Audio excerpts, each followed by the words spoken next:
ಪ್ರಧಾನ ಕಾರ್ಯದರ್ಶಿಗಳು ಹಾಗೂ ಮಂಗಳೂರು ಮಹಾನಗರ ಪಾಲಿಕೆಯ ಮಾಜಿ ಮಹಾಪೌರರಾಗಿರುವ ಪ್ರೇಮಾನಂದ ಶೆಟ್ಟಿ ಅವರು ಉಪಸ್ಥಿತರಿದ್ದಾರೆ. ಅದೇ ರೀತಿ ಜಿಲ್ಲಾ ಕಾರ್ಯದರ್ಶಿಗಳು ಮಂಗಳೂರು ಮಹಾನಗರ ಪಾಲಿಕೆಯ ಮಾಜಿ ಉಪ ಮಹಾಪೌರರಾಗಿರುವಂತಹ ಶ್ರೀಮತಿ ಪೂರ್ಣಿಮಾರವರು ಉಪಸ್ಥಿತರಿದ್ದಾರೆ. ಮಂಡಲದ ಪ್ರಧಾನ ಕಾರ್ಯದರ್ಶಿಯಾಗಿರುವಂತಹ ರಮೇಶ್ ಹೆಗಡೆ ಅವರು ಉಪಸ್ಥಿತರಿದ್ದಾರೆ. ಮಂಡಲದ ಉಪಾಧ್ಯಕ್ಷರಾಗಿರುವಂತಹ ಶ್ರೀಮತಿ ಮಂಗಳಾಚಾರ್ಯ ಅವರು ಕೂಡ ಪತ್ರಿಕಾಗೋಷ್ಠಿಯಲ್ಲಿದ್ದಾರೆ. ಅದೇ ರೀತಿ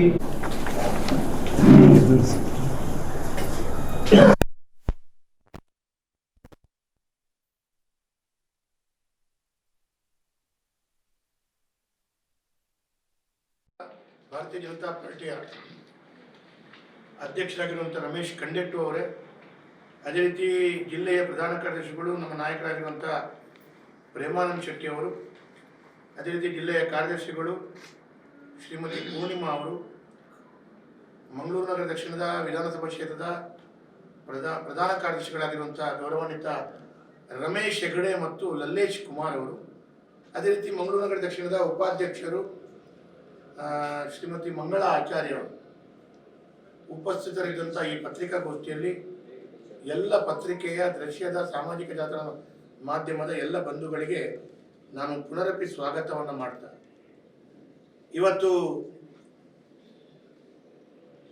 ಮಂಗಳೂರು ಮಹಾನಗರ ಪಾಲಿಕೆಯ ಒಳಗಡೆ ಒಂದು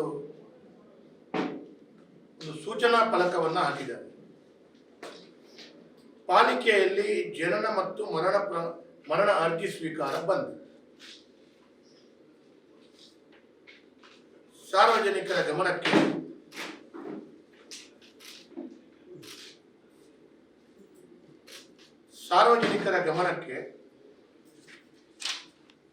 SIR ಪ್ರಕ್ರಿಯೆಗೆ ಚುನಾವಣಾ ಕರ್ತವ್ಯಕ್ಕೆ ಎಲ್ಲಾ ಸಿಬ್ಬಂದಿಗಳು ತೆರಳಿರುವುದರಿಂದ ದಿನಾಂಕ 30/6/2026ರಿಂದ ದಿನಾಂಕ 29/7/2026ರವರೆಗೆ ಜನನ ಮರಣ ಪ್ರಮಾಣ ಪತ್ರವನ್ನು ಒದಗಿಸಲು ಹಾಗೂ ಜನನ ಮರಣ ಪ್ರಮಾಣ ಪತ್ರದ ಅರ್ಜಿಯನ್ನು ಸಲ್ಲಿಸಲು ಅಸಾಧ್ಯವಾಗಿರುವುದರಿಂದ ಸಾರ್ವಜನಿಕರು ಸಹಕರಿಸಬೇಕಾಗಿ ವಿನಂತಿ. ಅದಕ್ಕೆ ನಾನು ಪತ್ರಿಕಾ ಮುಖಾಂತರ ಕಾಂಗ್ರೆಸ್ನ ನಾಯಕರಿಗೆ ಇವತ್ತು ಕೇಳುದು, ಇವತ್ತು ನಾನು ಇದನ್ನ ಯಾಕೆ ಕೇಳ್ತಾ ಇದ್ದೇನೆ ಅಂತ ಕೇಳಿದ್ರೆ, ಚುನಾವಣೆ ಆಯೋಗದ ಮುಖಾಂತರ ರಾಜ್ಯ ಸರ್ಕಾರದ ಆಡಳಿತದ ವ್ಯವಸ್ಥೆಯನ್ನು ಇಟ್ಟುಕೊಂಡು SIR ಪ್ರಕ್ರಿಯೆ ಮಾಡುವುದು ಇದು ಆ ಒಂದು ಚುನಾವಣಾ ಆಯೋಗ ಮತ್ತು ಅದಕ್ಕೆ ಸಂಬಂಧಪಟ್ಟಂತ ಅಧಿಕಾರಿಗಳ ಜವಾಬ್ದಾರಿ. ಸರಿಸುಮಾರು 25 ವರ್ಷಗಳಿಗೊಮ್ಮೆ ಮತದಾರರ ಪಟ್ಟಿಯ ಪುನರ್ ಪರಿಶೀಲನೆ ಮಾಡುವಂಥದ್ದು ಕಳೆದ ಹಲವಾರು ಸಲ ನಡೆದು ಬಂದಿದ್ದಾರೆ. ಆದರೆ ಇವತ್ತು ಮಂಗಳೂರು ಮಹಾನಗರ ಪಾಲಿಕೆ ಸಿಬ್ಬಂದಿಗಳು, ಅಧಿಕಾರಿಗಳು SIR ಕರ್ತವ್ಯಕ್ಕೆ ನೇಮಕಗೊಂಡಿರುವುದರಿಂದ ಇನ್ನು 1 ತಿಂಗಳು ಜನನ ಮತ್ತು ಮರಣಗಳ ನೋಂದಣಿ ಘಟಕದಲ್ಲಿ ಅರ್ಜಿ ಸ್ವೀಕಾರವೇ ಬಂದ ಎಂದು ಬೋರ್ಡ್ ಹಾಕಿತ್ತು. ಇದು ಕರ್ನಾಟಕ ರಾಜ್ಯದಲ್ಲಿ ಕಾಂಗ್ರೆಸ್ ಸರ್ಕಾರದ ಮುಖಾಂತರ ಆಡಳಿತ ಅಧಿಕಾರಿಗಳ ಮುಖಾಂತರ ಆಡಳಿತ ಮಾಡ್ತಾ ಇರುವಂತ ಮಹಾನಗರ ಪಾಲಿಕೆಯ ಪರಿಸ್ಥಿತಿ. ಇದು ಕಾಂಗ್ರೆಸ್ ಸರ್ಕಾರ ನಮ್ಮ ಜನರಿಗೆ ಕೊಡ್ತಾ ಇದೆ. ಹಾಗಾದ್ರೆ ಇನ್ನು 1 ತಿಂಗಳು ಶಾಲೆಗೆ ಅರ್ಜಿಯನ್ನ ಸೇರಿಸಿಕೊಂಡು ಜನನ ಪತ್ರವನ್ನ ಪಡ್ಕೊಂಡು ಆ ಅರ್ಜಿ ಮುಖಾಂತರ ನೋಂದಣಿ ಮಾಡಬೇಕಾದಂತವರ ಪರಿಸ್ಥಿತಿ ಏನು? ಎಲ್ಲಾದರೂ ಎಲ್ಲೋ ಒಂದು ಕಡೆ ಜೀವನ ಕಳ್ಕೊಂಡು ಅವರ ಮನೆಯವರು, ಕುಟುಂಬದ ಸದಸ್ಯರು ಡೆತ್ ಸರ್ಟಿಫಿಕೇಟ್ ಅನ್ನು ಪಡ್ಕೊಳ್ಬೇಕು ಅಂತೇಳಿ ಆದ್ರೆ ಡೆತ್ ಸರ್ಟಿಫಿಕೇಟ್ ಅನ್ನು ಪಡ್ಕೊಳ್ಳಿಕ್ಕಂತ ವಾತಾವರಣ, ಎಂತ ಚುನಾವಣೆಯ ಸಂದರ್ಭದಲ್ಲಿ, ಎಂತೆಂಥ ಸಂದರ್ಭದಲ್ಲಿ ಕೂಡ ಜನನ ಮತ್ತು ಮರಣ ಪ್ರಮಾಣ ಪತ್ರವನ್ನ ತಡೆ ಹಿಡಿಯಲಾಗಿದೆ ಅಂತೇಳಿ ಯಾವತ್ತೂ ಆಗಲಿಲ್ಲ. ಪ್ರಪ್ರಥಮವಾಗಿ ಕಾಂಗ್ರೆಸ್ ಸರ್ಕಾರ ಬಂದ ನಂತರ ಸಾಯುವವರಿಗೂ ಒಂದು ರೀತಿಯ ನಿಶ್ಚಿಂತೆಯಲ್ಲಿ ಸಾಯಲಿಕ್ಕೆ ಬಿಡದಂತ ಈ ಸರ್ಕಾರ, ನಮ್ಮ ಆಡಳಿತದಲ್ಲಿ ಮಹಾನಗರ ಪಾಲಿಕೆಯಲ್ಲಿ, ನಮ್ಮ ಸರ್ಕಾರ ಇರುವಾಗ ಮಹಾನಗರ ಪಾಲಿಕೆಯಲ್ಲಿ ಡೆತ್ ಸರ್ಟಿಫಿಕೇಟ್ ಮತ್ತು ಬರ್ತ್ ಸರ್ಟಿಫಿಕೇಟ್ಗೆ 5 ರೂಪಾಯಿ, ಇವತ್ತು 75 ರೂಪಾಯಿ. ರೂಪಾಯಿ ಇದ್ದದ್ದು 75 ರೂಪಾಯಿ ಮಾಡಿದ ನಂತರ ಕೂಡ ಇವತ್ತು ನೀವು ಈ ರೀತಿಯ ಬೋರ್ಡ್ ಹಾಕ್ತೀರಿ ಅಂತ ಹೇಳಿದ್ರೆ ಕರ್ನಾಟಕ ರಾಜ್ಯದಲ್ಲಿ ಕಾಂಗ್ರೆಸ್ ಸರ್ಕಾರದ ಆಡಳಿತ ಏನು ಮಾಡ್ತಾ ಇದೆ? ಜನರ ಸಂಕಷ್ಟಕ್ಕೆ, ಜನರ ಕಷ್ಟಕ್ಕೆ ಯಾವ ರೀತಿಯಲ್ಲಿ ಇವರು ತಮ್ಮ ಸರ್ಕಾರದ ಆಡಳಿತದ ಯಂತ್ರವನ್ನ ಚಲಾವಣೆ ಮಾಡ್ತಾ ಇದ್ದಾರೆ. ನಿಜವಾಗಿ ಹೇಳಬೇಕು ಅಂತ ಹೇಳಿದ್ರೆ SIR ಪ್ರಕ್ರಿಯೆ ಆಗಬೇಕು. ಹಾಗಾದ್ರೆ SIR ಪ್ರಕ್ರಿಯೆ ಆಗಬೇಕು ಅಂತ ಹೇಳಿ ಇದನ್ನೆಲ್ಲ ನಿಲ್ಲಿಸಬೇಕು ಅಂತ ಹೇಳುವಂಥದ್ದನ್ನ ಹೇಳ್ತಾ ಇದ್ದೀರಿ ಅಂತೇಳಿ ಆದ್ರೆ ಇನ್ನು 1 ತಿಂಗಳು SIR ಪ್ರಕ್ರಿಯೆ ಇದೆ, ಯಾವುದೇ ತೆರಿಗೆ ವಸೂಲಾತಿ ಇಲ್ಲ, ಅದೊಂದು ಬೋರ್ಡ್ ಹಾಕಿ. ಮಂತ್ರಿ ಮಂಡಲದವರು ಯಾವುದೇ ಲಂಚವನ್ನು ಸ್ವೀಕಾರ ಮಾಡೋದಿಲ್ಲ, ಅದರೊಂದು ಬೋರ್ಡ್ ಹಾಕಿ. ಅದು ಬಿಟ್ಟು ಜನಸಾಮಾನ್ಯರಿಗೆ ಈ ರೀತಿಯ ಅವ್ಯವಸ್ಥೆಗಳು ಆಗ್ತಾ ಇದೆ ಅಂತ ಹೇಳಿ ಆದ್ರೆ, ಜನರಿಗೆ ಹಿಂಸೆ ಕೊಡ್ತಾ ಇದ್ದಾರೆ ಅಂತ ಹೇಳಿ ಆದ್ರೆ, ಇದು ಕರ್ನಾಟಕದ ಕಾಂಗ್ರೆಸ್ ಸರ್ಕಾರದ, ಕಾಂಗ್ರೆಸ್ ಪಾರ್ಟಿಯ ಸರ್ಕಾರದ ನೇತೃತ್ವದ ಸರ್ಕಾರಕ್ಕೆ ಭಾರತೀಯ ಜನತಾ ಪಾರ್ಟಿ ಎಚ್ಚರಿಕೆ ಕೊಡ್ತಾ ಇದೆ. ಇದು ನಿಮ್ಮ ಜವಾಬ್ದಾರಿ, ಇಟ್ ಈಸ್ ಯುವರ್ ರೆಸ್ಪಾನ್ಸಿಬಿಲಿಟಿ. ನಿಮ್ಗೆ ರೆಸ್ಪಾನ್ಸಿಬಿಲಿಟಿ ಮಾಡ್ಲಿಕ್ಕೆ ಆಗುದಿಲ್ಲ ಅಂತ ಹೇಳಿ ಆದ್ರೆ ಬೇಕಾದ್ರೆ ಜನನ ಪ್ರಮಾಣ ಪತ್ರಕ್ಕೆ ನಾವು ಬೇಕಾದ್ರೆ 1 ತಿಂಗಳು ನಮ್ಮ ಕಾರ್ಯಕರ್ತರನ್ನು ಕೂತ್ಕೊಳಿಸ್ತೇವೆ, ಬೇಕಾದ್ರೆ ನಾವು ಮಾಡಿಕೊಳ್ಳಿಕ್ಕೆ ತಯಾರಿದ್ದೇವೆ. ನಾಚಿಕೆ ಆಗಬೇಕು ಸರ್ಕಾರ ನಡೆಸುವವರಿಗೆ. ಹಾಗಾಗಿ ಕೆಲಸ ಜನರಿಗೆ ಸುಗಮವಾಗಿ ಕೆಲಸ ಮಾಡಬೇಕು ಅಂತ ಹೇಳೋದ ಚಿಂತನೆ ಇದೆ. ಈ ರೀತಿಯ ಪರಿಸ್ಥಿತಿಯನ್ನು ಒಡ್ಡಿರುವಂತ ರಾಜ್ಯದ ಕಾಂಗ್ರೆಸ್ ಸರ್ಕಾರ ಇದು ಆಡಳಿತದ ಪರಮಾವಧಿಗೆ ಮುಟ್ಟಿದೆ ಅಂತ ಹೇಳೋದು ಇದು ಬೋರ್ಡ್ ತೋರಿಸ್ಕೊಡ್ತಾ ಇದೆ ಅಂತ ನಾನು ಹೇಳಿ ಬಯಸ್ತೇನೆ. ಎರಡನೇದು, ಮಂಗಳೂರು ನಗರ ವ್ಯಾಪ್ತಿಯಲ್ಲಿ ಭೂ ಪರಿವರ್ತನೆ ಕನ್ವರ್ಷನ್ ಗೊಂದಲ. ಮಂಗಳೂರು ನಗರ ವ್ಯಾಪ್ತಿಯಲ್ಲಿ ಈಗ ಭೂ ಪರಿವರ್ತನೆ ಕನ್ವರ್ಷನ್ಗೆ ಒಂದು ಕಗ್ಗಂಟಾಗಿದೆ. ಜನಸಾಮಾನ್ಯರು ತೀವ್ರ ತೊಂದರೆಯನ್ನು ಅನುಭವಿಸ್ತಾ ಇದ್ದಾರೆ. ಈ ಮೊದಲು ಕಂದಾಯ ಇಲಾಖೆ ಅಡಿಯಲ್ಲಿ ತಹಶೀಲ್ದಾರ್ ಮತ್ತು ಜಿಲ್ಲಾಧಿಕಾರಿಗಳ ಕಚೇರಿಯಲ್ಲಿ ಆಗುತ್ತಿದ್ದಂತ ಭೂ ಪರಿವರ್ತನೆ ಪ್ರಕ್ರಿಯೆ, ಯಾವುದೇ ಒಂದು ಕನ್ವರ್ಷನ್ ಆಗಬೇಕಾದ್ರೆ ಕಂದಾಯ ಇಲಾಖೆಯಲ್ಲಿ ಅರ್ಜಿ ಸಲ್ಲಿಸಿ, ಆದ್ರೆ ಯಾವುದೇ ಹಳೆಯ ದಾಖಲೆಗಳು ಬೇಕಾದ್ರೂ ಕೂಡ ಕಂದಾಯ ಇಲಾಖೆಯಲ್ಲೇ ಇರ್ತಿತ್ತು. ಇವತ್ತು ರಾಜ್ಯ ಸರ್ಕಾರ ಏನ್ ಮಾಡಿದೆ ಅಂದ್ರೆ ಹೊಸದಾಗಿ ಒಂದು ಆದೇಶ ಕೊಟ್ಟಿದೆ. ಆದೇಶಕ್ಕೆ ಪೂರ್ವ ತಯಾರಿಗಳನ್ನ ಮಾಡದೆ ಜನರಿಗೆ ಶಿಕ್ಷಿಸುವಂತ ರೀತಿಯ ವಾತಾವರಣ ತಂದೊಡ್ಡಿದೆ ಅಂತ ಹೇಳಿ ಸ್ಪಷ್ಟವಾದ ಚಿತ್ರಣ. ನೀವು ಮಾಧ್ಯಮದವರು ದಯವಿಟ್ಟು ನಾಳೆ ಹೋಗಿ ಅಲ್ಲಿ ಕಂದಾಯ ಇಲಾಖೆಯಲ್ಲಿ ಸರ್ವೆ ಡಿಪಾರ್ಟ್ಮೆಂಟ್ಗೆ ಹೋಗಿ ತಮ್ಮ ವಿಡಿಯೋ ಹಿಡ್ಕೊಂಡು ಹೋಗಿ. ಇವತ್ತು ಈ ಸರ್ವೆ ಕೆಲಸ ಕಾರ್ಯಗಳನ್ನ ಅವರು ಮೂಢಕ್ಕೆ ವಹಿಸಿಕೊಡಲಾಗಿದೆ ಅಂತೇಳಿ ಹೇಳ್ತಾರೆ. ಹಾಗಾಗಿ ಇವತ್ತು ಸರ್ವೆ ಹೇಳ್ತಾರೆ, ಈ ಹಿಂದೆ ನಾವು ಸರ್ವೆ ಮಾಡಿಕೊಂಡು ಸರ್ವೆ ಸ್ಕೆಚ್ ಕೊಡ್ತಿದ್ದೆವು, ಆ ಸರ್ವೆ ಸ್ಕೆಚ್ ಅನ್ನು ಇಟ್ಟುಕೊಂಡೇ ಕನ್ವರ್ಷನ್ ಮಾಡ್ತಿದ್ದೆವು. ಈಗ ಸರ್ವೆ ಸ್ಕೆಚ್ ಕೊಡುವ ಅಧಿಕಾರ ನಮ್ಗಿಲ್ಲ, ಮೂಢಕ್ಕೆ ಹೋಗಿ. ಮೂಢಕ್ಕೆ ಹೋದ್ರೆ ನೀವು ಸ್ಕೆಚ್ ಅನ್ನ ತಗೊಂಡು ಬನ್ನಿ. ಸ್ಕೆಚ್ ಕೊಡ್ಬೇಕಾದಂತ ಇಲಾಖೆ ಹೇಳ್ತದೆ, ನಾವು ಸ್ಕೆಚ್ ಕೊಡುವಾಗಿಲ್ಲ, ನೀವು ಮೂಢಕ್ಕೆ ಹೋಗಿ. ಏನು ಕಥೆ ಇದೆ ಇದು?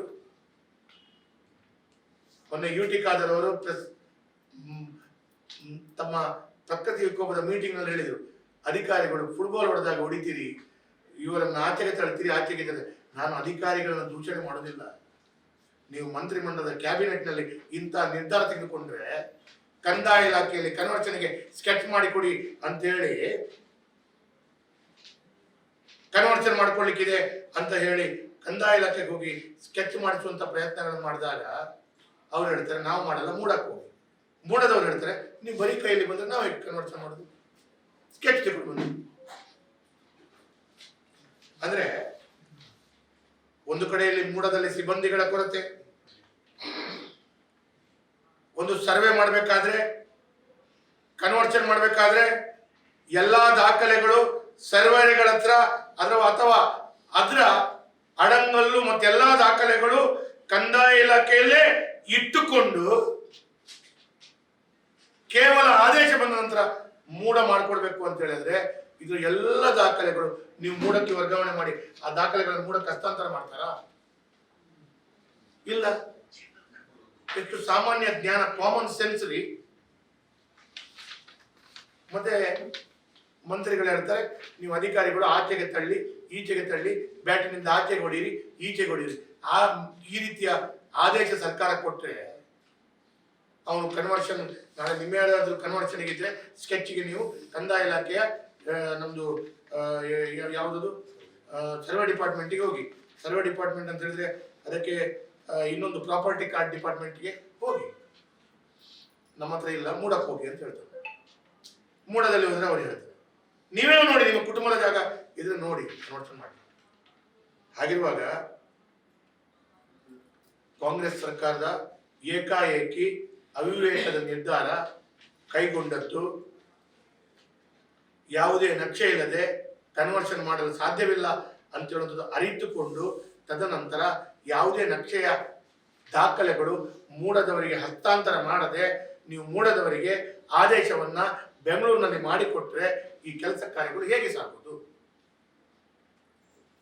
ಮಾನ್ಯ ಸಚಿವರಾದಂಥ UT ಖಾದರ್ ಉತ್ತರಿಸ್ತಾರ ಅಥವಾ ಕಾಂಗ್ರೆಸ್ನ ದೊಡ್ಡ ದೊಡ್ಡ ಅತ್ಯುನ್ನತ ಮಾನತ ನಾಯಕರುಗಳು ಉತ್ತರಿಸ್ತಾರ? ಹೇಳಿ, ಹೇಗೆ ಮಾಡಿಕೊಡ್ತೀರಿ ಹೇಳಿ. ಹಾಗಾದ್ರೆ ಇಷ್ಟು ಸಾಮಾನ್ಯ ಕಾಮನ್ ಸೆನ್ಸ್ ಇಲ್ಲದೆ ಸರ್ಕಾರ ನಿರ್ಧಾರ ತೆಗೆದುಕೊಳ್ಳುತ್ತದೆ. ಆ ನಿರ್ಧಾರವನ್ನು ಅನುಷ್ಠಾನ ಮಾಡುವಾಗ ಇಲ್ಲಿ ತಂದು ಫೈಲ್ ಆದೇಶ ಬರುತ್ತೆ, ಆ ಆದೇಶವನ್ನ ನೀವು ಅನುಷ್ಠಾನ ಮಾಡ್ತೀರಿ ಅಂತೇಳಿ ಆದ್ರೆ ಅದಕ್ಕಾಗಿ ಈಗ ಇನ್ನು ನಾಳೆಯಿಂದ ನಾಡ್ದಿಂದ ಯು ಮೆ ನಾಟ್ ಬಿಲೀವ್ ಸರ್ಕಾರದ ಬೊಕ್ಕಸಕ್ಕೆ ತೊಂದರೆ ಆಗುತ್ತೆ. ಬಿಕಾಸ್ ಕನ್ವರ್ಷನ್ ಆಗದಿದ್ರೆ ರಿಜಿಸ್ಟ್ರೇಷನ್ ಸ್ಕೆಚ್ ಆಗಲ್ಲ, ಸ್ಕೆಚ್ ಆಗದೆ ಕನ್ವರ್ಷನ್ ಆಗಲ್ಲ, ಕನ್ವರ್ಷನ್ ಆಗದೆ ರಿಜಿಸ್ಟ್ರೇಷನ್ ಆಗಲ್ಲ, ರಿಜಿಸ್ಟ್ರೇಷನ್ ಆಗದೆ ಸರ್ಕಾರಕ್ಕೆ ಆದಾಯ ಬರಲ್ಲ. Who is responsible for this? ಅಂದ್ರೆ ಸುಲಭವಾಗಿ ಮಾಡುವಂತ ಕೆಲಸವನ್ನ ಕಷ್ಟ ಮಾಡಿ, ತೊಂದರೆ ಮಾಡಿ, ಅದರ ಮುಖಾಂತರ ಭ್ರಷ್ಟಾಚಾರ ಮಾಡುವಂತ ಒಂದು ಬಹಳ ದೊಡ್ಡ ರೀತಿಯ ಷಡ್ಯಂತ್ರದ ಹುನ್ನಾರ. ಸುಲಭದಲ್ಲಿ ಆಗುವಂತ ಕೆಲಸ ಕಾರ್ಯಗಳು. ಇವತ್ತು ಅಧಿಕಾರಿಗಳ ಹತ್ರ ಕೇಳಿದ್ರೆ ಅಧಿಕಾರಿಗಳು ಹೇಳ್ತಾರೆ ನೀವು ಹೋಗಿ ಮಂತ್ರಿಗಳ ಹತ್ರ ಮತ್ತು ಸರ್ಕಾರದ ಹತ್ರ ಕೇಳಿ ಅಂತ ಹೇಳ್ತಾರೆ. ಸಾರ್ವಜನಿಕರು ಎಲ್ಲರೂ ಮಂತ್ರಿಗಳ ಹತ್ರ ಮತ್ತು ಸರ್ಕಾರದ ಹತ್ರ ಕೇಳುವಂತ ಪರಿಸ್ಥಿತಿಗಳು ಇಲ್ಲ. ದಿನನಿತ್ಯ ಶಾಸಕರ ಹತ್ರ 106 ಜನ ಬರ್ತಾ ಇದ್ದಾರೆ. ನಾನು ಏನು ಹೇಳಬೇಕು, ಏನು ಉತ್ತರ ಹೇಳಬೇಕು ನನಗೆ ಗೊತ್ತಾಗಲ್ಲ. ನಾನು ಈಗಾಗಲೇ ಮನವಿಯನ್ನ ನನ್ನ ಪತ್ರದ ಮುಖಾಂತರ ಇದನ್ನು ಸರಿಪಡಿಸಿ ಅಂತ ಹೇಳಿ ನನ್ನ ಮೇಲೆ ಅಧಿಕಾರಿಗಳಿಗೂ ಸರ್ಕಾರಕ್ಕೂ ನನ್ನ ಪತ್ರವನ್ನ ಕೊಡುವಂತ ಕೆಲಸ ಕಾರ್ಯಗಳು ಮಾಡಿದ್ದೇನೆ. ಆದರೆ ಅದಕ್ಕೆ ಯಾವುದೇ ರೀತಿಯ ಉತ್ತರಗಳು ಇಲ್ಲ, ಯಾವುದೇ ರೀತಿಯ ಅದನ್ನು ಸರಿಪಡಿಸುವಂತ ಪ್ರಯತ್ನಗಳನ್ನು ಕೂಡ ಸರ್ಕಾರ ಮಾಡ್ತಾ ಇದೆ. ಹಾಗಾಗಿ ಸಾರ್ವಜನಿಕರು ಪ್ರಾಪರ್ಟಿ ಕಾರ್ಡ್, ಕನ್ವರ್ಷನ್, RTC ಮೊದಲಾದ ಅಗತ್ಯದ ದಾಖಲೆಗಳನ್ನ ಸರ್ಕಾರಿ ಕಚೇರಿಗಳಿಗೆ ಬಂದಾಗ ಅತ್ಯಂತ ಸುಲಭವಿಲ್ಲದ ವಿಧಾನದಲ್ಲಿ ಮಾಡಿಕೊಡ್ಬೇಕಾದದ್ದು ಇದು ತಿಂಗಳುಗಟ್ಟಲೆ ಅಲೆದಾಡುವಂತ ಪರಿಸ್ಥಿತಿ ಮಾಡ್ತಾ ಇರುವಂಥದ್ದು. ಇದು ರಾಜ್ಯದ ಕರ್ನಾಟಕ ಕಾಂಗ್ರೆಸ್ ಸರ್ಕಾರದ ಕೊಡುಗೆ, ಇದು ಗ್ಯಾರಂಟಿ ಅಂತ ಹೇಳೋದು. ಅದರ ನಂತರ ಎಲ್ಲೋ ಒಂದು ಕಡೆ ನಿಮ್ಮ ನಸೀಬಿಗೆ, ಎಲ್ಲೋ ಒಂದು ಕಡೆ ನಿಮ್ಮ ದಾಖಲೆಗಳು ಇದ್ದಲ್ಲಿ ಅಲ್ಲಿ ಹೋದರೆ ಸರ್ವರ್ ಸಮಸ್ಯೆ ಇದೆ. ಹಾಗಾಗಿ ಈ ರೀತಿಯ ತಾಂತ್ರಿಕ ದೋಷವನ್ನ ಸರಿಪಡಿಸುವಂತ ಕೆಲಸ ಕಾರ್ಯಗಳು ಅತಿ ಶೀಘ್ರದಲ್ಲಿ ಮಾಡಬೇಕು. ಇದು ಜನರ ಪಾಡಾಗಿದೆ, ಜನರ ಕಷ್ಟ ಆಗಿದೆ. ದಯವಿಟ್ಟು ರಾಜ್ಯ ಸರ್ಕಾರ ಕೂಡಲೇ ಇದನ್ನು ಗಮನ ಹರಿಸಿ ಇದನ್ನು ಜನರಿಗೆ ಸರಿಪಡಿಸುವಂಥದ್ದನ್ನ ಮಾಡಿಕೊಡಿ. ಸರ್ಕಾರ ಸರಿಯಾದ ಆದೇಶವನ್ನ ಇವತ್ತು ಇಡೀ ರಾಜ್ಯದಲ್ಲೇ ಕೊಡಿ ಅಂತ ಹೇಳುವುದು ನಾನು ಭಾರತೀಯ ಜನತಾ ಪಾರ್ಟಿಯ ಒಂದು ಶಾಸಕನಾಗಿ ನಾನು ಆಗ್ರಹಿಸ್ತೇನೆ. ಇದು ಯಾವಾಗ ಚೇಂಜ್ ಇದು ಕನ್ವರ್ಷನ್ ಚೇಂಜ್ ಆದರೂ ಯಾವಾಗ ಆಯ್ತು? ಒಂದು ಸ್ವಲ್ಪ ದಿವಸ ಆಯ್ತು ಆದೇಶ ಬಂದು. ಆದೇಶ ಪ್ರತಿ ಇದೆ ನನ್ನ ಹತ್ರ, ಬೇಕಾದ್ರೆ ಪ್ರತ್ಯೇಕ ಕಾಪಿ ಕೊಡ್ತೇನೆ. ಸ್ವಲ್ಪ ದಿವಸ ಆಗಿದೆ, ಆದೇಶ ಸ್ವಲ್ಪ ಸಮಯ ಆಗಿದೆ. ಆದೇಶದ ಪ್ರತಿ ಬಂದ ನಂತರ ಈಗ ಮೂಲಕ್ಕೆ ಕಳಿಸುವಂತ ಕೆಲಸ ಕಾರ್ಯಗಳಾಗ್ತದೆ. ಅಲ್ಲ ಕನ್ವರ್ಷನ್ಗೆ ಏನಾಗಿದೆ? ಅಲ್ಲ ಕನ್ವರ್ಷನ್ಗೆ ಮುಂಚೆ ಹಾಕಿದಂತ ಅರ್ಜಿಗಳ ಕನ್ವರ್ಷನ್ಗಳು ಎಲ್ಲಿಯಾದ್ರೆ ಆಗುವಂತ ಪರಿಸ್ಥಿತಿಗಳು ಬರಬಹುದು. ಈಗ ಹೊಸದಾಗಿ ಕನ್ವರ್ಷನ್ ಆಗಲಿಕ್ಕೆ ಅರ್ಜಿ ಬೇಕು ಅಂತ ಹೇಳಿದ್ರೆ ಕನ್ವರ್ಷನ್ ಹಾಕಲಿಕ್ಕೆ ಸ್ಕೆಚ್ ಬೇಕೇ ಬೇಕು. ನಾನು ಯಾವ ಜಾಗವನ್ನ ಕನ್ವರ್ಷನ್ ಮಾಡ್ಕೊಂಡು ಭೂ ಪರಿವರ್ತನೆ ಮಾಡ್ತೇನೆ ಕಟ್ಟಾಯ್ತಾ? ಸಾರಿ, ನಾನು ಮಾಡಿದ್ದಲ್ಲ. ಅಂದ್ರೆ ಇವತ್ತು ಕಾಂಗ್ರೆಸ್ನವರ ಪರಿಸ್ಥಿತಿ ಏನಿದೆ ಅಂತ ಎಲ್ಲಿ ಏನು ಮಾಡಿದ್ರು ಮೋದಿ ಕಾರಣ ಅಥವಾ ಬಿಜೆಪಿ ಕಾರಣ ಅಂತ ಹೇಳುವಂಥದ್ದಿದೆ. ಅವರ ಕಾಲ್ ಕೆಳಗಡೆ ಇಷ್ಟು ದೊಡ್ಡ ಕುಂಬಳಕಾಯಿ ಬಿದ್ದಿದ್ರು ಬೇರೆಯವರ ಕೆಳಗಡೆ ಸಾಸಿವೆ ಹುಡುಕ್ತಾರೆ. ಹಾಗಾಗಿ ಎಲ್ಲೋ ಒಂದು ಕಡೆ ಮಾಧ್ಯಮದವರ ಕುರ್ಚಿ ಖಡಕ್ ಶಬ್ದ ಬಂತು, ವೇದವ್ಯಾಸ ಮಾತ್ರ ಕಾರಣ ಅಂತೇಳಿ ಹಾಕ್ಬಾರ್ದು. ಅದಕ್ಕಾಗಿ ನಾನು ಹೇಳುವಂಥದ್ದು, ಇದು ಕನ್ವರ್ಷನ್ ಭೂ ಪರಿವರ್ತನೆ ಆಗ್ಬೇಕಾದ್ರೆ ಸ್ಕೆಚ್ ಆಗಲೇಬೇಕು. ಸ್ಕೆಚ್ ಆಗಬೇಕಾದ್ರೆ ಕಂದಾಯ ಇಲಾಖೆ ಮತ್ತು ನನ್ನ ದಾಖಲೆಗಳಲ್ಲಿ ಮೂಲ ಡಾಕ್ಯುಮೆಂಟ್ಗಳು ಎಲ್ಲಾದರೂ ಇರುವುದು ಕೂಡ ಕಂದಾಯ ದಾಖಲೆಯಲ್ಲೇ ಇರುವುದು. ಅಲ್ಲಿಂದ ದಾಖಲೆಗಳನ್ನು ಪಡ್ಕೊಂಡು ಹಳೆ ದಾಖಲೆಗಳನ್ನು ಪಡ್ಕೊಂಡು ನಾನು ಕನ್ವರ್ಷನ್ಗೆ ಹಾಕುವಂಥದ್ದು ಸ್ಕೆಚ್, ಹಳೆಯ ಸ್ಕೆಚ್ಗಳು ಈಗೇನಾಗಿದೆ, ಅವರು ಕನ್ವರ್ಷನ್ಗೆ ಹಾಕಬೇಕಾದ್ರೆ ಸ್ಕೆಚ್ ಹಿಡ್ಕೊಂಡು ಹೋಗಿ ಮೂಡಕ್ಕೆ ಅಂತ ಹೇಳುವಂಥದ್ದು ಬರ್ತದೆ. ಇಲ್ಲಿ ಸ್ಕೆಚ್ ಕೊಡ್ಲಿಕ್ಕೆ ನಮಗೆ ಸ್ಕೆಚ್ ಕೊಡ್ಲಿಕ್ಕೆ ಕನ್ವರ್ಷನ್ ನಮಗಿಲ್ಲ, ಮೂಡಕ್ಕೆ ಹೋಗಿ ಅಂತ ಹೇಳ್ತಾ ಇದ್ದಾರೆ. ಆಗಿಲ್ಲ ಸರ್. ಟಿವಿಯಲ್ಲಿ ಮತ್ತು ಪತ್ರಿಕೆಯಲ್ಲಿ ಕೊಟ್ಟಂತಹ ಹೇಳಿಕೆಗಳು ಕೇವಲ ಟಿವಿ ಮತ್ತು ಪತ್ರಿಕೆಗೆ ಮಾತ್ರ. ಇದು ಕಾಂಗ್ರೆಸ್ ಸರ್ಕಾರದ ಕೊಡುಗೆ ಸರ್. ಮಂಗಳೂರು ಮಹಾನಗರ ಪಾಲಿಕೆ ಅಥವಾ ಮೂಡ ಅಥವಾ ಕಂದಾಯ ಇಲಾಖೆಯಲ್ಲಿ ಯಾವುದು ಡಿಜಿಟಲ್ ಆಗಿದೆ ಹೇಳಿ. ಅಲ್ಲ, ಸೆಕ್ರೆಟರಿಗೆ ಬರೆದಿದ್ದೇನೆ, ಸೆಕ್ರೆಟರಿ ಆಫ್ ಕಂದಾಯ ಇಲಾಖೆಗೆ ಬರೆದಿದ್ದೇನೆ, ನಗರಾಭಿವೃದ್ಧಿ ಇಲಾಖೆಗೆ ಬಂದಿದ್ದೇನೆ, ಅದರ ಒಟ್ಟಿಗೆ ಮಂತ್ರಿಗಳಿಗೂ ಕಾಗದ ಬರೆದಿದ್ದೇನೆ.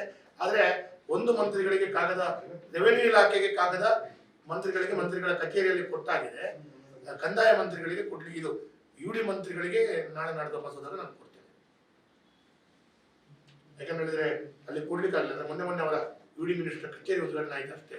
ಹಾಗಾಗಿ ನನ್ನ ಕಚೇರಿ ನನ್ನ ಆಫೀಸ್ನಲ್ಲೇ ಇದೆ ಲೆಟರ್ ಬೆಂಗಳೂರಿನಲ್ಲಿ. ನಾಡ್ದು ಹೋದಾಗ ಅವರ ಕಚೇರಿ ಉದ್ಘಾಟನೆ ಆದ ನಂತರ ನಾನು ಹೋಗಿಲ್ಲ. ಯಾರು ಯುಡಿ ಮಿನಿಸ್ಟರ್ ಯತೀಂದ್ರ ಸಿದ್ದರಾಮಯ್ಯ ಅವರ ಕಚೇರಿ ಉದ್ಘಾಟನೆ ನಾನು ಹೋಗಲಿಲ್ಲ, ಮೊನ್ನೆ ಅದಕ್ಕಾಗಿ ಹೋಗ್ಲಿಕ್ಕೆ ಆಗಲಿಲ್ಲ.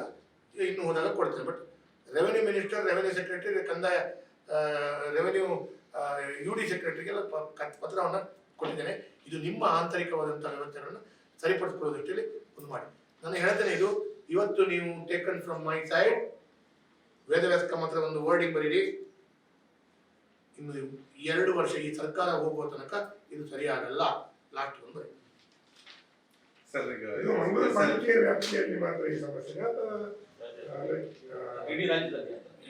ಅವರು ಕೊಟ್ಟಂತ ಆದೇಶಗಳು ಒಂದು ರೀತಿ ಇಡೀ ಇಲಾಖೆಗೆ ಅಂತ ರೀತಿಯಲ್ಲಿ ಕೊಟ್ಟಿದ್ದಾರೆ. ಅದರಲ್ಲಿ ಕೆಲವು ಕಡೆಗಳಲ್ಲಿ ಮೂಡ ಇದೆ, ಇನ್ನು ಕೆಲವು ಕಡೆಗಳಲ್ಲಿ ಪೂಡ ಬೂಡ ಎಲ್ಲ ಬರುತ್ತಲ್ಲ, ಅಲ್ಲಿ ಆಕ್ಟಿವ್ ಆಗಿ ಇಲ್ಲದ ಕಡೆಯಲ್ಲಿ ಅದು ಅಲ್ಲಿ ಅಂದ್ರೆ ಆ ಪೂಡದಲ್ಲೇ ಅಧಿಕಾರಿಗಳಿಲ್ಲ, ಅಲ್ಲೇ ಸರ್ವೇಯರೇ ಇಲ್ಲ. ಈಗ ನಮ್ಮ ಮೂಡದಲ್ಲಿ 1-2 ಸರ್ವೇಯರ್ ಇದ್ದಾರೆ ಇಲ್ಲಿ ಮಂಗಳೂರು. ನೀವು ಬೇರೆ ಬೇರೆ ಪೂಡ ಬೂಡ ಪುತ್ತೂರು ಆದ್ರೆ ಪೂಡ ಚೂಡ ಹೀಗೆಲ್ಲ ಇದಾರೆ, ಅಲ್ಲಿ ಸರ್ವೇಯರ್ ಇಲ್ಲದ್ರೆ ಏನ್ ಮಾಡ್ತಾರೆ ಗೊತ್ತಿಲ್ಲ ಅದು. ಹಾಗಾಗಿ ಅಲ್ಲಿ ಕೂಡ ಅವರು ಅರ್ಜಿ ತೆಗೆದುಕೊಳ್ಳುವಂತ ಪರಿಸ್ಥಿತಿಯಲ್ಲೇ ಇಲ್ಲ. ಟೋಟಲಿ ಏನಾಗಿದೆ ಅಂತ ಹೇಳಿದ್ರೆ, ಆಪರೇಷನ್ ಥಿಯೇಟರ್ ಇಲ್ಲ, ಮಿಷಿನರಿ ಇಲ್ಲ, ಡಾಕ್ಟರ್ ಇಲ್ಲ, ಯಾರು ಇಲ್ಲ, ಆಪರೇಷನ್ ಸ್ಟಾರ್ಟ್ ಮಾಡಿ ಅಂತ ಹೇಳಿದ್ದಾರೆ. ಅದು ಈ ಮೂಡ ಕೂಡ ಎಲ್ಲ ಉಂಟಲ್ಲ, ಅದು ನಗರ ವ್ಯಾಪ್ತಿಗೆ ಸಂಬಂಧಪಟ್ಟಂತ ಅಲ್ಲ, ನನ್ನದ್ದು ನಗರ ವ್ಯಾಪ್ತಿಗೆ ಈಗ ಜಿಲ್ಲೆಯಾದ್ಯಂತ ಮಾಡದಿದ್ರೆ ಅವರು ಬೇರೆ ಕಡೆಗೆ ಕೂಡ ಅದೇ ಸಮಸ್ಯೆ ಬರ್ತದೆ. ನಗರ ವ್ಯಾಪ್ತಿಗೆ ಕೂಡ ಈಗ ನಂದು ನಗರ ವ್ಯಾಪ್ತಿಗೆ ಕನ್ವರ್ಷನ್ ಮಾಡಿ. ಆಕ್ಚುಲಿ ಒಂದು ಕಾಲಘಟ್ಟದಲ್ಲಿ ಒಂದು ಬಾಯಿ ಮಾತಲ್ಲಿ ಹೇಳ್ತಿದ್ರು, ನಗರ ಪಾಲಿಕೆ ಒಳಗಡೆ all properties it is deemed converted ಅಂತ ಬರ್ತಿತ್ತು. ಆದ್ರೆ ಈಗೇನಾಗಿದೆ, ಈಗ ನನ್ನದು ಉದಾಹರಣೆಗೆ ನನ್ನದು ಮಾತ್ರವಲ್ಲ, ಈಗ ಮಂಗಳೂರಿನ ಹಳೆಯ ಜಿಲ್ಲಾಧಿಕಾರಿ ಕಚೇರಿ 100 ವರ್ಷದ ಹಳೆಯ ಕಚೇರಿ ಕನ್ವರ್ಷನ್ ಬಂದದ್ದು ಒಂದು 30-40-50 ವರ್ಷದ 30-40 ವರ್ಷದ ನಂತರ ಬಂದಂತ ಕನ್ವರ್ಷನ್ ಅಂತ ಹೇಳುವಂತ ಒಂದು ಚಿಂತನೆ ಬಂದದ್ದು ಸರ್ಕಾರದಲ್ಲಿ. ಆದ್ರೆ ಹಳೆಯ ಕಟ್ಟಡ ಆಗಿದೆ. ನನ್ನ ಮನೆ more than 100 years old. ಅವಾಗ ಕನ್ವರ್ಷನ್ ಅಂತ ಕಾನ್ಸೆಪ್ಟ್ ಇರಲಿಲ್ಲ. ಈಗ ನಾನು ಅದನ್ನು ತೆಗೆದು ಹೊಸ ಮನೆ ಕಟ್ಟುವುದಾದ್ರೆ ನನಗೆ ಕನ್ವರ್ಷನ್ ಆರ್ಡರ್ ಕೊಡ್ತಾರೆ, ನನ್ನ ಕನ್ವರ್ಷನ್ ಆರ್ಡರ್ ಇರುವುದಿಲ್ಲ. ಸೊ ಈ ರೀತಿಯ ವ್ಯವಸ್ಥೆಗಳಿಗೆ ನಾನು ಪುನರಾವರ್ತಿ ಸ್ಕೆಚ್ ಮಾಡಬೇಕು. ಇದು ನಗರ ಭಾಗದಲ್ಲಿ ಮೂಡದ ವತಿಯಿಂದ ಮಾಡಬೇಕಂತ. ಇನ್ನು ಕೆಲವು ಪಟ್ಟಣ ಪಂಚಾಯತ್ ಪುರಸಭೆ ಆದ್ರೆ ಅಲ್ಲಿಯ ಪೂಡ ಗಿಡ ಬರ್ತದೆ. ಗ್ರಾಮಾಂತರ ಆದ್ರೆ ಅದಕ್ಕೆ ಕೂಡ ADLR ವ್ಯಾಪ್ತಿಯಲ್ಲಿ ಅದಕ್ಕೆ ಕೂಡ ಇದೇ ರೀತಿಯ ಗ್ರಾಮಾಂತರ ಭಾಗಕ್ಕೂ ಕೂಡ ನಮ್ಮ ಪ್ಲಾನಿಂಗ್ ಅಥಾರಿಟಿ ಇದೆ. ಆ ಅಥಾರಿಟಿಯಿಂದ ಪಡ್ಕೊಳ್ಬೇಕು ಅಂತ ಹೇಳ್ತಾರೆ. ಅಂದ್ರೆ ಕಂದಾಯ ಇಲಾಖೆಯಿಂದ ಅದನ್ನು ತೆಗೆದು ನಾವು. ಹಾಗಾಗಿ ನಾನು ಹೇಳುವಂಥದ್ದು, ಗ್ರಾಮಾಂತರದಾದ್ರೂ ಕೂಡ ಅವರಿಗೆ ಅದು ಗ್ರಾಮ ಪಂಚಾಯತೋ ಅಥವಾ ವ್ಯವಸ್ಥೆಯಲ್ಲಿ ಅಲ್ಲೇ ಬರುವಂತ ರೀತಿ ಆಗಬಹುದು. ಅದು ನಗರಕ್ಕೆ ಏನಂತ ಹೇಳಿದ್ರೆ ಇಟ್ ಈಸ್ ಸಪರೇಟ್ ಡಿಪಾರ್ಟ್ಮೆಂಟ್. ನಗರಾಭಿವೃದ್ಧಿ ಇಲಾಖೆ ಮತ್ತು ಕಂದಾಯ ಇಲಾಖೆ ಈ ಡಿಪಾರ್ಟ್ಮೆಂಟ್ಗೆ ಇಂಟರ್ಲಿಂಕು ಇರುವುದಿಲ್ಲ, ಈ ಡಿಪಾರ್ಟ್ಮೆಂಟ್ಗೆ ವ್ಯವಸ್ಥೆಗಳು ಇರುವುದಿಲ್ಲ. ಸರ್, ಈಗ ಸ್ಟಾಫ್ ಅನ್ನು SIR ಹಾಕಿದ್ರಿ ಅಂತ ಹೇಳ್ತಾರೆ. SIR ಅಲ್ಲಿ ಕೆಲವೊಂದು ಕಡೆ ಒಂದೇ ಕಡೆ ಕುತ್ಕೊಂಡು ಮಾಡುವಂತ ವ್ಯವಸ್ಥೆ ನಿಮ್ಮ ಕ್ಷೇತ್ರದಲ್ಲಿ ಏನಾದ್ರು ಇದೆ? ಕೆಲವು ಕಡೆಗಳಾಗಿದೆ. ನಾನು ಈಗಾಗಲೇ ಜಿಲ್ಲಾಧಿಕಾರಿಗಳ ಗಮನಕ್ಕೆ ಮತ್ತು ಚುನಾವಣಾಧಿಕಾರಿಗಳ ಗಮನಕ್ಕೆ ಈಗಾಗಲೇ ನಮ್ಮ SIRನ BLA 1 ಭಾರತೀಯ ಜನತಾ ಪಾರ್ಟಿಯಿಂದ ರಮೇಶ್ ಹೆಗಡೆ ಅವರು ಮಂಗಳೂರು ನಗರಕ್ಕೆ ಇದ್ದಾರೆ. ಅವರ ಮುಖಾಂತರ ಕಂಪ್ಲೇಂಟ್ ಕೊಡುವಂಥ ಕೆಲಸ ಕಾರ್ಯಗಳಿಗೆ ಮಾಡಿದ್ದೇನೆ. ನಾನು ಬಹಳ ದುಃಖದಲ್ಲಿ ಹೇಳ್ತೇನೆ, ಯಾವುದೇ ಒಂದು ವ್ಯಕ್ತಿ ಅವರು BLA 2 ಆಗಿದ್ದವರು. ಒಂದು ಉದಾಹರಣೆ ಕೊಡ್ತೇನೆ.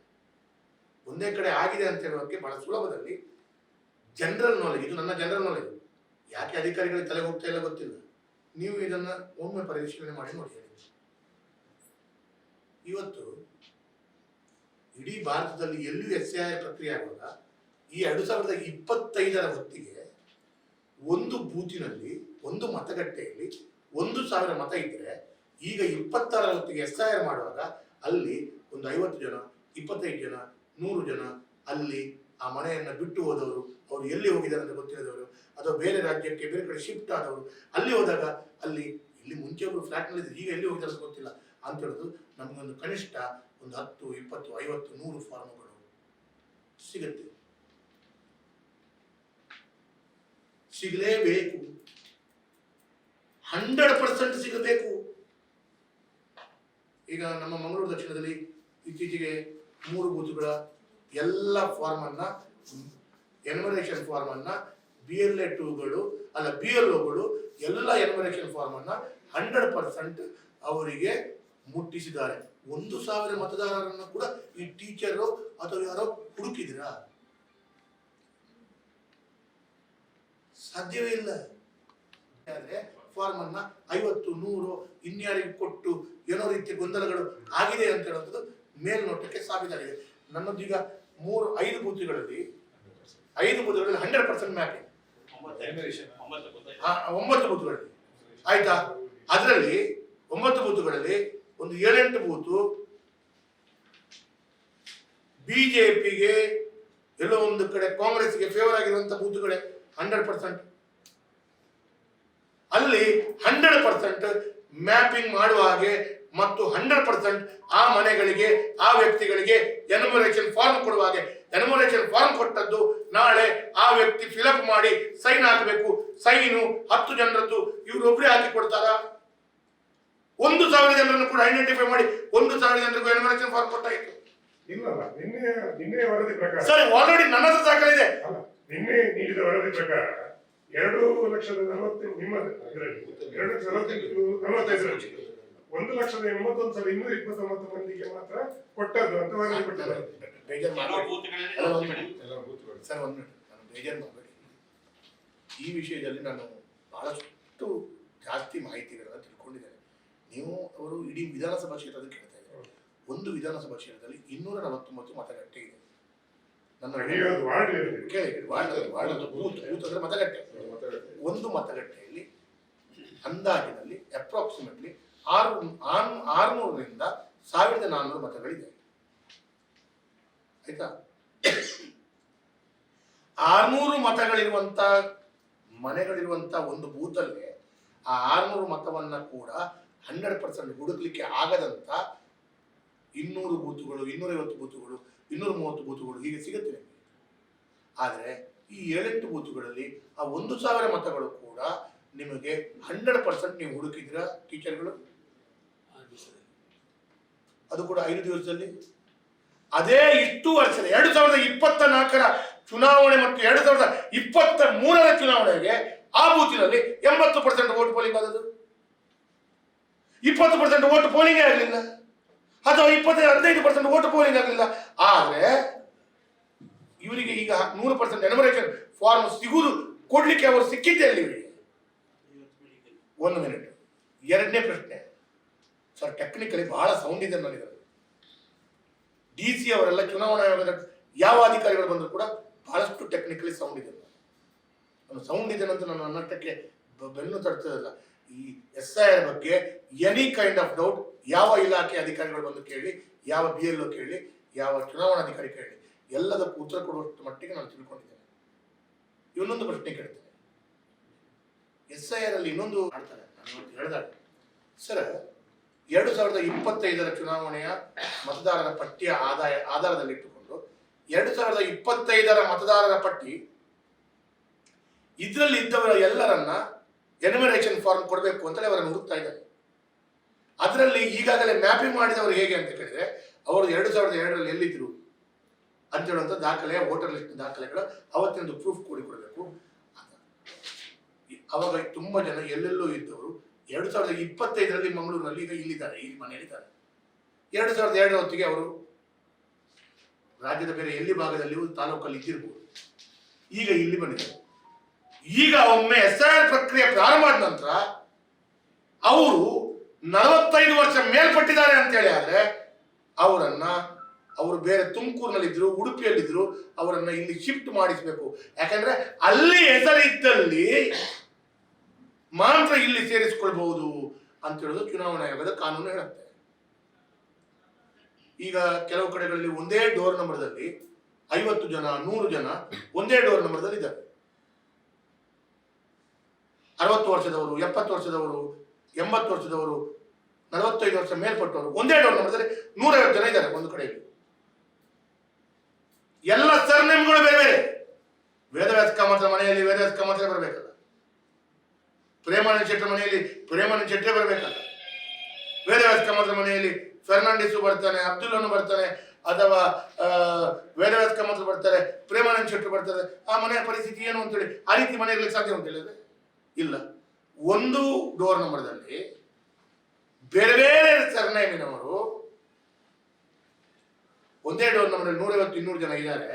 ಅವರು 45 ವರ್ಷ ಮೇಲ್ಪಟ್ಟವರು, ಅವರು ಈ ಹಿಂದೆ ಎಲ್ಲಾದ್ರೂ ಮತ ಹಾಕಿರ್ತಾರೆ ಅಂತ ಹೇಳುವಂಥದ್ದು ಇರುವಾಗ ಅವರದ್ದು ಆ ದಾಖಲೆಗಳು ತೆಗೆದುಕೊಳ್ಳದೆ ಅವರದ್ದು ವಿಲೇಜ್ ಅಕೌಂಟೆಂಟು ಅವರು 1.5 ವರ್ಷದಿಂದ ಇಲ್ಲಿದ್ದಾರೆ ಅಂತ ವಾಸ್ತವ್ಯ ಸರ್ಟಿಫಿಕೇಟ್ ಕೊಟ್ಟರೆ ಸಾಕಂತೆ. ವಾಸ್ತವ್ಯ ಸರ್ಟಿಫಿಕೇಟ್ ಇಟ್ಟುಕೊಂಡು ಅವರನ್ನ ವೋಟರ್ ಲಿಸ್ಟ್ ಅಲ್ಲಿ ಸೇರಿಸುವುದು ಅಂತ ಹೇಳಿದ್ರೆ, ನನ್ನ ಅಪ್ಪನ ದಾಖಲೆ ಕೂಡ ನನ್ನ ಹತ್ರ ಇರಲಿಲ್ಲ. ಅವ್ರು 2002 ಎಲ್ಲಿತ್ತು ಅಂತ 2002 ಮಾನದಂಡ ಯಾಕೆ ಇಟ್ಟು ನೀವು ಎಲ್ಲರದ್ದು ವಾಸ್ತವ್ಯ ಸರ್ಟಿಫಿಕೇಟ್ ಅಲ್ಲಿ ಸೇರಿಸುವ. ಉದಾಹರಣೆಗೆ ಇವರು ಕೆರವಾಚೆ ಎಲ್ಲಿದ್ರು, ಎಲ್ಲಿ ಕಾರ್ಕಳದಲ್ಲಿದ್ರು 2002 ಈಗ ಇಲ್ಲಿ ಬಂದಿದ್ದಾರೆ. ಇವರು 2002 ಕಾರ್ಕಳದ ದಾಖಲೆ ಬೇಡ ಇವರಿಗೆ, ಇಲ್ಲ ಇವರು ವಾಸ್ತವ್ಯ ಸರ್ಟಿಫಿಕೇಟ್ ಮಾತ್ರ ವಿಲೇಜ್ ಇಟ್ಟುಕೊಂಡು ಸೇರಿಸಿಬಿಡುವ ಸಾಕಲ್ಲ. ನಿಮ್ಮ ಹತ್ರ ಕೇಳಿದ್ದಾರೆ ನೋಡಿ, ಕುಂದೇಶ್ವರ ಹತ್ರ ಕೇಳ್ತಾರೆ.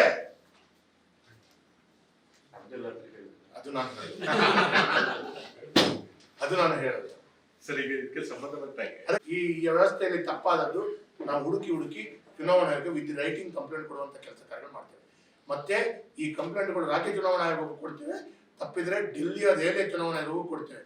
ನಾವು ಇದನ್ನ ನೀವು ಆಡಳಿತದ ವ್ಯವಸ್ಥೆಯನ್ನ ಅಧಿಕಾರದ ದುರುಪಯೋಗ ಪಡ್ಕೊಂಡು ನಿಮ್ಮ ಸ್ಟೇಟ್ ಗವರ್ಮೆಂಟ್ ಎಂಪ್ಲಾಯಿಗಳು ಇದಕ್ಕೆ ಡೆಪ್ಯೂಟ್ ಮಾಡಿದಾಗ ಆ ಸ್ಟೇಟ್ ಗವರ್ಮೆಂಟ್ ಎಂಪ್ಲಾಯಿಗಳಿಗೆ ನೀವು ನಿಮ್ಮ ಅಧಿಕಾರದ ದುರುಪಯೋಗ ಮಾಡಿಕೊಂಡು ಅವ್ರ ಮುಖಾಂತರ ಅಲ್ಲ ಸಲ್ಲದವರನ್ನು ಸೇರಿಸಿಕೊಳ್ಳಲಿಕ್ಕೆ ಅದು ಮಾಡಿದ್ರೆ ಇದು SIR ಆಗಲ್ಲ. ಎಲ್ಲ ಕೊಡುವಂತ ಎಲ್ಲ ತಯಾರಿಗಳು ಇವತ್ತು ಕೊಡ್ತಾರೆ.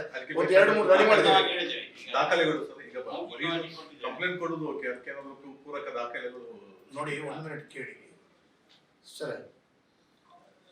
ಯಾವುದೇ ಇನ್ಸಿಡೆಂಟ್ ಆದಾಗ ನಾನು ದಾಖಲೆಗಳನ್ನು ವಿತ್ ಪ್ರೂಫ್ ಈ ರೀತಿಯ ದಾಖಲೆಗಳನ್ನು ನಾನು ಕೊಡ್ತೇನೆ. ಅಷ್ಟು ಸಾಮರ್ಥ್ಯ ಇದ್ದುಕೊಂಡೇ ಕಂಪ್ಲೇಂಟ್ ಮಾಡ್ತೇನೆ. ನಾನು ಟೆನ್ಷನ್ ಮಾಡ್ಬೋದು.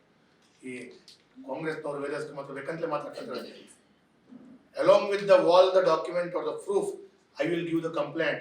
This is Vedavas Kamath, not Congress person. Congress ಆದ್ರೆ ಬಾಯಿ ಮಾತಲ್ಲಿ ಪತ್ರಿಕೆಯಲ್ಲಿ ಆರೋಪ ಹಾಕಿ ಹೊಡೆದಾಗೆ ಹಿಟ್ ಅಂಡ್ ರನ್ ಮಾಡಿದಾಗೆ ನಾನು ಮಾಡಲ್ಲ. ಡಾಕ್ಯುಮೆಂಟ್ ಪ್ರೂಫ್ ಸಮೇತ ಕೊಡ್ತೀನಿ. This is first thing.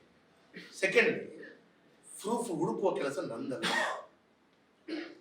ನಾನು ಎಲ್ಲೋ ಒಂದು ಕಡೆ ಇನ್ಸಿಡೆಂಟ್ ಆದಾಗ ಆ ಇನ್ಸಿಡೆಂಟ್ ಅನ್ನು ಹೇಳಿದ ನಂತರ ಅದು ಸರಿ ಇದೆಯೋ ಇಲ್ಲೋ ಅಂತೇಳಿ ನೋಡುವಂಥದ್ದು ಚುನಾವಣಾ ಇಲಾಖೆ ಚುನಾವಣಾಧಿಕಾರಿಗಳು ಅಧಿಕಾರಿಗಳು.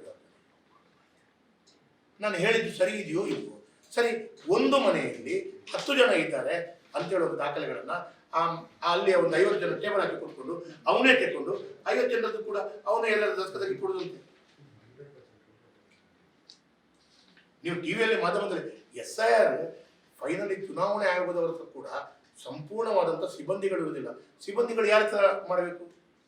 Finally they have to depend state government employee. This all teachers are this all state government employees who are going house to house or whatever it may be. ನಾನು ಅವರ ತಪ್ಪು ಅಂತ ಹೇಳಲ್ಲ, ಅವರಿಗೆ ಕಿರಿಕಿರಿ ಮಾಡಿದ್ರೆ ಅವರು ಒಂದಕ್ಕೊಂದು ಮಾಡ್ತಾರೆ. ಹಾಗಾಗಿ ಹೇಳ್ತಿದ್ರೆ ಈ ಪ್ರಕ್ರಿಯೆ ಬಗ್ಗೆ ನಾವು ಕೂಡ ಗೈಡ್ ಮಾಡ್ತೇವೆ. ಇಲ್ಲಿ ಒಬ್ರು ಕಾಂಗ್ರೆಸ್ ನಾಯಕರು ಇದ್ದ SIR ಪ್ರಕ್ರಿಯೆಯ ಶಾಲೆಗಳಿಗೆ ಇವತ್ತು ಈಗ ಬೆಳಿಗ್ಗೆ ಒಂದು ಇನ್ಸಿಡೆಂಟ್ ಆಯಿತು. ಶಾಲೆಯಲ್ಲಿ ಎಲ್ಲ ಮನೆಗಳಾದ ನಂತರ ಹುಡುಕಿ ಅವರು ಸಿಗದಿದ್ದಲ್ಲಿ ಅವರು ಶಾಲೆಯಲ್ಲಿ ಕೂತ್ಕೊಂಡು ನೀವು ಫಾರ್ಮ್ಗಳನ್ನು ತೆಗೆದುಕೊಳ್ಳೋದು, ನಿಮಗೆ ಒಂದು ಮಾಹಿತಿ ಬೇಕಾದ್ರೆ ಆ BLO ಅಧಿಕಾರಿ ಶಾಲೆಯ ಮತಗಟ್ಟೆಯಲ್ಲಿ ಕೂತ್ಕೊಳ್ತಾನೆ, ಅಲ್ಲಿ ಯಾರಾದ್ರೂ ಬಂದು ಕೂತ್ಕೊಳ್ತಾನೆ ಅಂತ ಅಲ್ಲಿ ಸುತ್ತಲೂ 10 ಜನ ಯಾವ್ದಾದ್ರು ಪಾರ್ಟಿಯ ವ್ಯವಸ್ಥೆಯವರು ಯಾಕೆ ಕೂತ್ಕೊಳ್ಬೇಕು? ಈಗ ಬೆಳಿಗ್ಗೆ ಆಯ್ತಾ,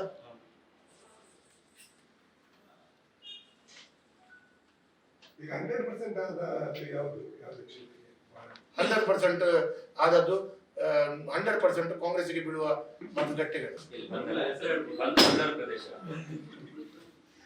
ಅಲ್ಲಿ ನಿಮ್ಗೆ 100% ಕೂಡ ಸಿಗಲಿಲ್ವಾ? 1% ಕೂಡ ಸಿಗಲಿಲ್ವಾ? ಸಿಗ್ಲಿಲ್ಲ ಸರ್. ಅಲ್ಲ, ಈಗ ಅವ್ರು ಹೋಗುವಾಗ BLOಗಳ ಜೊತೆ PNAಗಳು ಇರ್ತಾರೆ, ಅದು ನಿಮ್ಮ ಪಾರ್ಟಿಯವರು ಕೂಡ ಇರ್ತಾರೆ. ನಮ್ಮ ಪಾರ್ಟಿಯವರು ಇರ್ತಾರೆ ಸರ್, ನಮ್ಮ ಪಾರ್ಟಿಯವರು ಇರ್ತಾರೆ, ಅಥವಾ ಅವರ ಪಾರ್ಟಿಯವರು ಒಬ್ರು ಹೋಗಬಹುದು, ಯಾವ ಪಾರ್ಟಿಯವರು ಹೋಗಬಹುದು.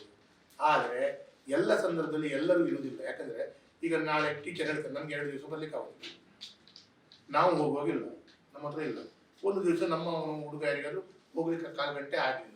ಇನ್ನು ಕೆಲವು ಕಡೆಗಳಲ್ಲಿ ಕೆಲವು ಕಾರ್ಯಕರ್ತರ ಕೊರತೆ ಇದ್ದಲ್ಲಿ ಅಥವಾ ಕಾರ್ಯಕರ್ತರಿಗೆ ಆಗಲ್ಲ ಅಂತ ಹೇಳುವಾಗ ಅವರು ಯಾವುದು ಕಾಂಗ್ರೆಸ್ ಆಫೀಸ್ನ ಒಂದು ಈ ರೀತಿ ಆಫೀಸಲ್ಲಿ ಕೂತ್ಕೊಂಡು ಎಲ್ಲ BLO ಇಲ್ಲಿ ಕರೆಸಿ ಎಲ್ಲ ಇಲ್ಲಿ ಏರಿದವರನ್ನ ನಾನೆಲ್ಲವೂ ಇಲ್ಲಿ ಕೊಡಿ ಅಂತೇಳಿ ಇಲ್ಲಿ ಅವ್ರ ತಕ್ಕೊಳಿಸಿದ್ರೆ ಆಗಿದೆ. ಫಾರಿನ್ ನಲ್ಲಿ ಇದ್ದವರದ್ದು ಕೂಡ ಆಗಿದೆ ಅಂತ ಹೇಳಿ ದಾಖಲೆ ಸಮೇತ ಕೊಡ್ತೇನೆ ನಾವು. ಫಾರಿನ್ ನಲ್ಲಿ ಇದ್ದವರದ್ದು ದಾಖಲೆ ಸಮೇತ ಮತ್ತೆ ಅವರು ಹೇಳೋದು ನಾನು ವಿಮಾನದಲ್ಲೇ ತಂದು ಬಂದು ಇಲ್ಲಿ ಅರ್ಜಿ ಫಿಲ್ ಮಾಡಿ ಕೊಟ್ಟೆ ಅಂತ. ಯಾಕಂದ್ರೆ ನಾನು ಕೊರಿಯರ್ನಲ್ಲಿ ಕಳಿಸಿದೆ, ಅವನು ಕೊರಿಯರ್ನಲ್ಲಿ ಕಳಿಸಿದ, ಹೋಗಿ ಬರ್ಲಿಕ್ಕೆ ಅಂತ ಅದು ಒಂದು 10 ದಿವಸ ಆಗುತ್ತೆ, ಇಲ್ಲಿ 2 ದಿವಸದಲ್ಲಿ ಆಗಿದೆ. ಇನ್ನೊಂದು ಕೇಳಿ, ಇದು ಬಹಳ ಉದಾಹರಣೆ. ಫಸ್ಟ್ ಡೇ ಇವತ್ತಿನಿಂದ SIR 30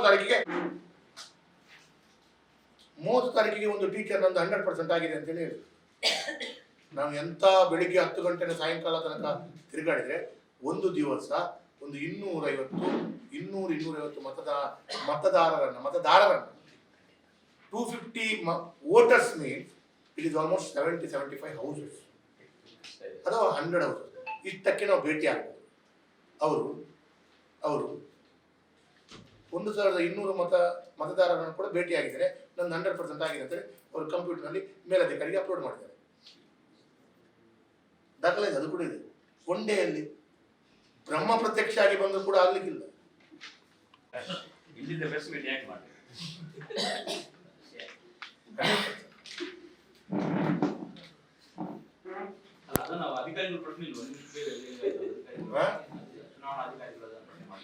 ನಾನು ಅದೇ ಎಲ್ಲ ಈಗ ಇಷ್ಟು ದಿವಸ ನಾನು ಒಂದು 3-4 ದಿವಸ ಓರಲಿ ಕಂಪ್ಲೇಂಟ್ ಕೊಟ್ಟಿದ್ದೇನೆ, ಇವತ್ತಿನಿಂದ ರೈಟಿಂಗ್ ನಲ್ಲಿ ಕಂಪ್ಲೇಂಟ್ ಕೊಡ್ತೇನೆ ಅಂತ ಹೇಳೋದು ರೆಡಿ ಮಾಡ್ತೇನೆ.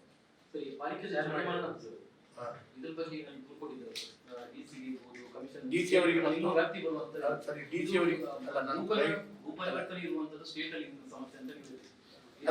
ಬಂದ ಆದೇಶದ ಕಾರಣ ಲೋಕಲ್ ಸಮಸ್ಯೆ